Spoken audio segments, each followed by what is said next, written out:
Well, this is going to suck a little bit. Welcome back, I guess. Hands on with BLG, I am BLG. I open a beer in honor of another fallen brother. Another biker brother I rode with for many years. Different clubs, and just when we became independent, we rode all the time. You might remember me talking about Brother Jungle.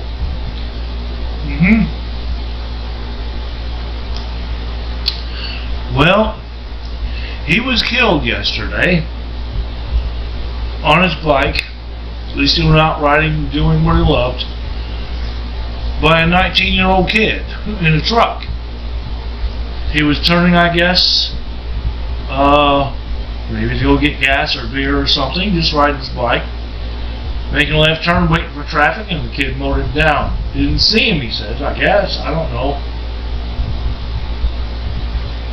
Well, him and El Diablo, the bike, me and him had fun building and riding together, you know, with my bike and stuff. We're under the truck. Autopsy report. Multiple blunt force trauma and whatnot. They just basically busted him to shit. And probably El Diablo, the bike.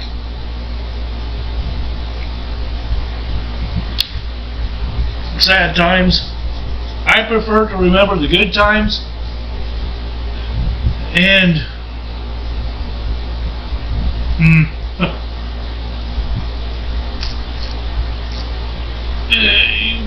we always know we take our chances riding bikes and, you know, our choppers and whatnots, and being in clubs and, you know, riding together as packs and whatnots. We always take our chances. Always did.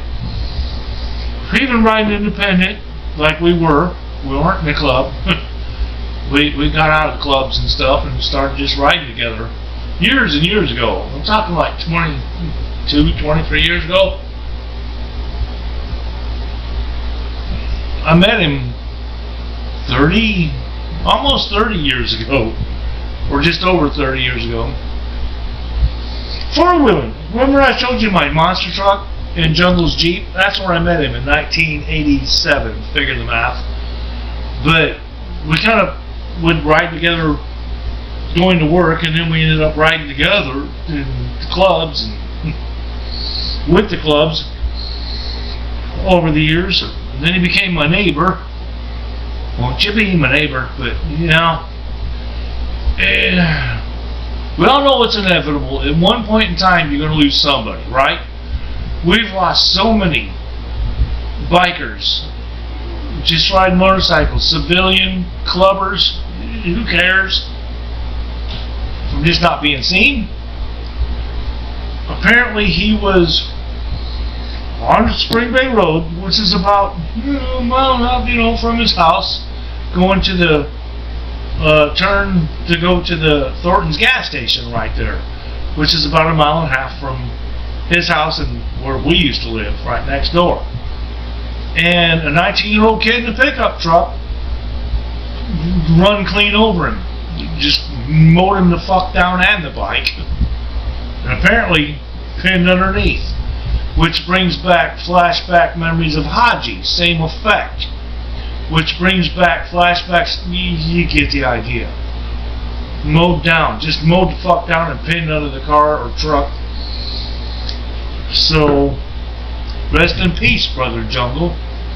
And, you know, all I can do here in Florida, and the way I always do things, I just like to remember the good times. When he was alive, and everybody else when they were alive. I don't like funerals. I don't like all that crap. There's no way they're going to have an open casket for Jungle. The kid fucking wrecked him. And the bike. There's no way to salvage any of that. It sucks. It really sucks. I'm doing a tribute right now, which is where I usually do a tribute and some drinking to Brother Jungle, even though you guys don't know him. We used to love watching Top Gear. the old British Top Gear, BBC. I'm doing a Top Gear marathon and remembering my brother, the way that we had fun, and the rides, and remembering the rides that we went on together all these years, and the things we've done, some good, some bad. Don't worry about that. Brush that under the rug. That was back in the old days. But, it happens, you know. He used to call me all the time. Not all the time, but he'd call me from time to time. When Haji went down, got mowed down right in front of his house. Trying to turn right to go in his house. Got mowed down. That was on Spring Bay Road. There was another one mowed down. That was, oh God, that's been so many years ago. But so many of them, you know. Almost said his name. But no, just mowed down. Underneath cars, underneath trucks, just mowed down from behind. The only thing I can say, I don't know, I can't blame the kid that mowed down Jungle. Not really. Because when we built El Diablo, he had it built. And me and Jungle disassembled and rebuilt it the way he wanted. After we went and picked it up by gunpoint. Don't worry about that one. Tore the engine down, rebuilt the engine, everything, blah, blah, blah. Paint job was okay. Left that. The front forks were okay, and we rebuilt the rest. But he demanded and kept saying, I don't want signal lights. I want an old bobber chopper. The brake light was a 1/2 inch tall and 4 inches wide. And a little bitty LED to light up the license plate. That was it. Maybe the kid didn't see the brake light. Thought he was still moving. Maybe there was sun flash. I don't know. Can't really blame the kid. Don't know. It just happens in biker world that brethren are going to fall. The thing that, I don't know, this might sound guilty. I don't know why I'm telling you guys. You didn't know us and then what we did in the days and all the way up to whatever, but the thing that feels weird to me, I guess, I just got done talking to you too, Big D, and that was cool. That was good talk, and that made me feel better too. Figured I better let you know before the news. But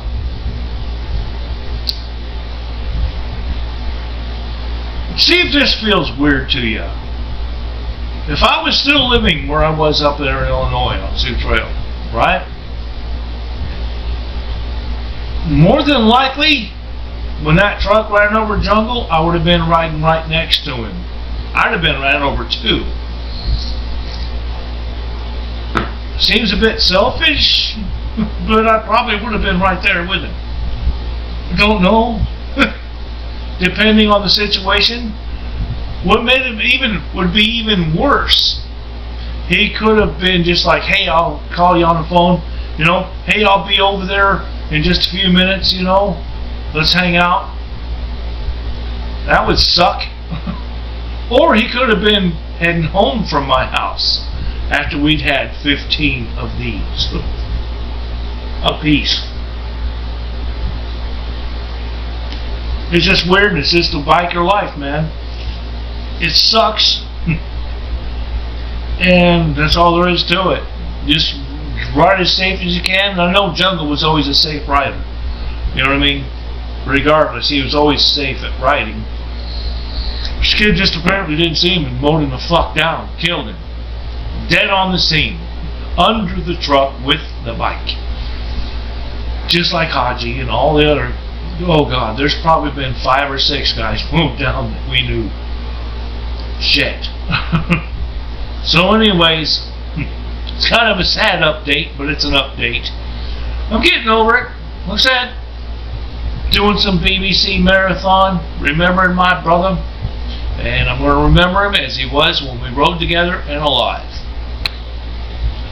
I'm not going to bark and bitch about people driving in cages and people on bikes and stuff. It just doesn't make any fucking sense these days. It just shows that no matter how careful you are a bike, you can still be a target. I never saw that happening. He just told me, like last month when we talked on the phone, he says, all our friends are pretty much dead. Don't you fucking die on me. And look what happened. It's a rough life, man. But you gotta keep moving on and just keep putting things back together. You know, in remembrance of you, my brother Jungle. Thanks for listening. Going back to my celebrations of life that he had and remembrances and memories that we had together over all these years. And you guys, well, you guys just peace out for now. I'm not going to take a break from YouTube. Well, I'll figure out something stupid to do, of course. It didn't shut me all the way down. Nothing can. As we always did as bikers, nothing can. You ain't shutting me down. As ex-military, you ain't shutting me down. I'll keep going. But anyway, you guys have a good evening. Peace out. I'll catch you in the next episode somewhere. Just an update.